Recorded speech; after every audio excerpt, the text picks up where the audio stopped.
Minggu lalu saya mendapat pelajaran berharga. Harus cut loss senilai 30 juta. Saya nggak niatan flexing, lagi pula loss dan gain puluhan, ratusan hingga miliaran adalah sesuatu yang wajar bagi seorang investor. Ini juga bukan loss yang pertama bagi saya.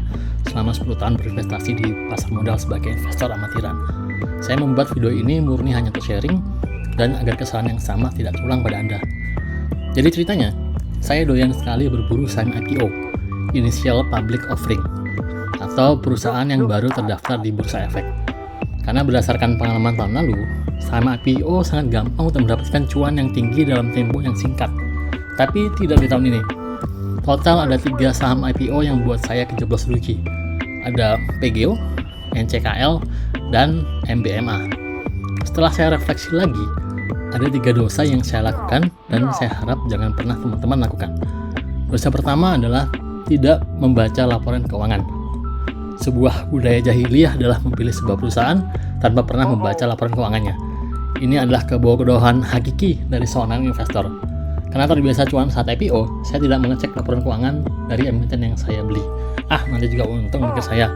Apalagi yang saya beli adalah BUMN dan perusahaan nikel, sesuatu yang sedang hototnya bagi saya. Membeli saham tanpa membaca laporan keuangan seperti orang membeli kucing dalam karung. Sudah jatuh ke dalam level perjudian. Ibarat menerima karyawan tanpa pernah mengecek CV-nya, atau menikah dengan orang tanpa pernah tahu riwayat hidupnya. Investasi berubah jadi spekulasi. Dosa pertama ini lalu melahirkan dosa kedua. Dosa kedua adalah tidak membuat kalkulasi harga wajar atau fair price saham. Biasanya saya selalu menghitung harga wajar dari sebuah saham. Saham ini harusnya dihargai berapa sih? Entah pakai metode sederhana seperti pair value atau melihat historical tactical. Jika kita sudah tahu harga wajar sebuah saham, kita bisa membuat strategi. Kapan masuk, kapan hold, kapan keluar. Kemampuan menghitung nilai wajar saham, atau yang disebut value investing, membuat investor macam Benjamin Graham, Warren Buffett, atau Peter Lynch bisa tajir melintir. Karena pasar yang sering disebut Mr. Market seringkali membuat keputusan irasional. Ada saatnya perusahaan dengan nilai tinggi jual dengan harga rendah, dan sebaliknya, perusahaan dengan nilai rendah dijual tinggi. Dan pada akhirnya dalam jangka panjang, harga saham akan kembali ke nilai fundamental perusahaan itu. Tugas kita adalah menemukan perusahaan yang tidak dilirik oleh Mr. Market, membelinya di bawah harga wajar, dan menjualnya di harga wajar. Sesederhana itu. Tapi tentu dibutuhkan pengetahuan, pengalaman, dan kesabaran untuk menjalankan strategi value investing ini. Kedua dosa ini didorong oleh dosa ketiga.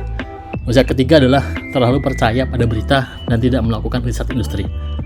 Siapa yang tak tergiur dengan perkembangan mobil listrik dan cadangan nikel Indonesia? Bagaimana dengan berita-berita yang menyebut bahwa nikel dan baterai akan menjadi game changer untuk ekonomi kita? Intinya saya tidak melakukan riset dan naifnya punya logika sederhana.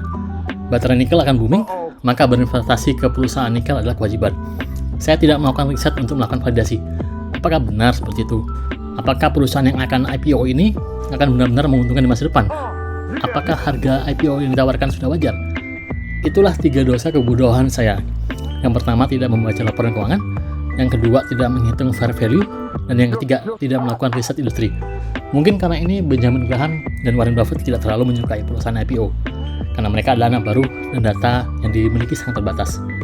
Jika teman-teman memiliki cerita senasib atau punya tips investasi bagi investor belajaran seperti saya, silakan tinggalkan komentar. Terima kasih sudah menonton dan happy investing!